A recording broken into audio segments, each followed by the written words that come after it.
యెషయా గ్రంథం 13వ అధ్యాయము 1వ వచనం. ఆమోజు కుమారుడైన యెషయాకు బబులోను గూర్చి ప్రత్యక్షమైన దేవోక్తి. 2వ వచనం. జనులు ప్రధానుల ద్వారములలో ప్రవేశించుటకు చెట్లు లేని కొండ మీద ధ్వజము నిలువబెట్టుడి, ఎలుగెత్తి వారిని పిలువుడి, సంజ్ఞ చేయుడి. 3వ వచనం. నాకు ప్రతిష్ఠితులైన వారికి నేను ఆజ్ఞ ఇచ్చియున్నాను, నా కోపము తీర్చుకొనవలెనని నా పరాక్రమశాలురను పిలిపించియున్నాను, నా ప్రభావమును బట్టి హర్షించు వారిని పిలిపించియున్నాను. 4వ వచనం. బహుజనుల ఘోష వలె కొండలలోని జనసమూహము వలన కలుగు శబ్దము వినుడి, కూడుకును రాజ్యముల జనములు చేయు అల్లరి శబ్దము వినుడి. సైన్యములకు అధిపతియగు యెహోవా యుద్ధమునకై తన సేనను వ్యూహక్రమముగా ఏర్పరచుచున్నాడు. 5వ వచనం.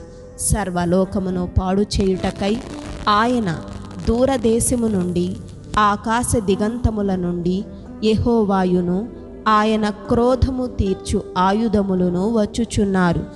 6వ వచనం. యెహోవా దినము వచ్చుచున్నది, ఘోషించుడి, అది ప్రళయము వలె సర్వశక్తుడగు దేవుని యొద్ద నుండి వచ్చును. 7వ వచనం. అందుచేత బాహువులన్నీయు దుర్బలములగును, ప్రతివాని గుండె కరిగిపోవును. 8వ వచనం. జనులు విభ్రాంతి నొందుదురు, వేదనలు దుఃఖములు వారికి కలుగును, ప్రసవ వేదన పడుదాని వలె వారు వేదన పడెదరు, ఒకరినొకరు తేరి చూతురు, వారి ముఖములు జ్వాలల వలె ఎర్రబారును. 9వ వచనం. యెహోవా దినము వచ్చుచున్నది, దేశమును పాడు చేయుటకును, పాపులను బొత్తిగా దానిలో నుండకుండా నశింపచేయుటకును, క్రూరమైన ఉగ్రతతోనూ ప్రచండమైన కోపముతోనూ అది వచ్చును. 10వ వచనం. ఆకాశ నక్షత్రములను నక్షత్ర రాసులను తమ వెలుగు ప్రకాశింపనీయవు, ఉదయకాలమున సూర్యుని చీకటి కమ్మును, చంద్రుడు ప్రకాశింపడు.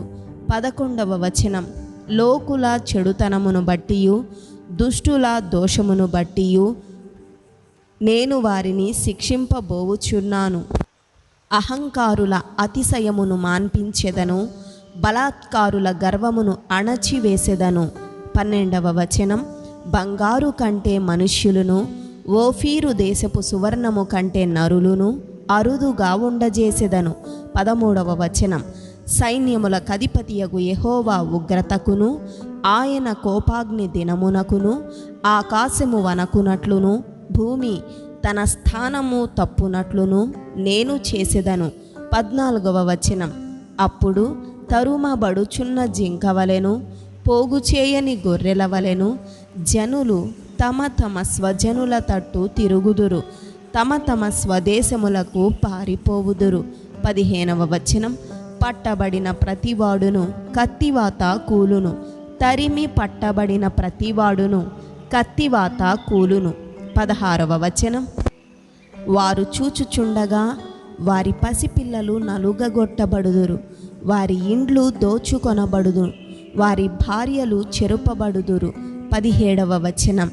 వారి మీద పడుటకు నేను మాదీయులను రేపెదను, వీరు వెండిని లక్ష్యము చేయరు, సువర్ణము కూడా వారికి రమ్యమైనది కాదు.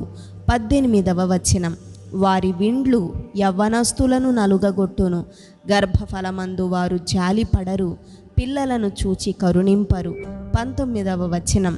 అప్పుడు రాజ్యములకు భూషణమును, కల్దీయులకు అతిశయాస్పదమును, మహాత్యమునగు బబులోను దేవుడు పాడు చేసిన సొదొమ గొమొర్రాల వలెనగును. 20వ వచనం. అది మరెన్నడును నివాస స్థలముగా నుండదు, తరతరములకు దానిలో ఎవడునూ కాపురముండడు, అరబీయులలో ఒక్కడైనను అక్కడ తన గుడారము వేయడు, గొర్రెల కాపరులు తమ మందలను అక్కడ పరుండనియ్యరు. 21వ వచనం. నక్కలు అక్కడ పండుకొనును, గురుపోతులు వారి ఇండ్లలో ఉండును, నిప్పుకోళ్ళు అక్కడ నివసించును, కొండ మేకలు అక్కడ గంతులు వేయును. 22వ వచనం. వారి నగరులలో నక్కలును, వారి సుఖ విలాస మందిరములలో అడవి కుక్కలును మొరలిడును. ఆ దేశమునకు కాలము సమీపించియున్నది, దాని దినములు సంకుచితములు. ఆమేన్.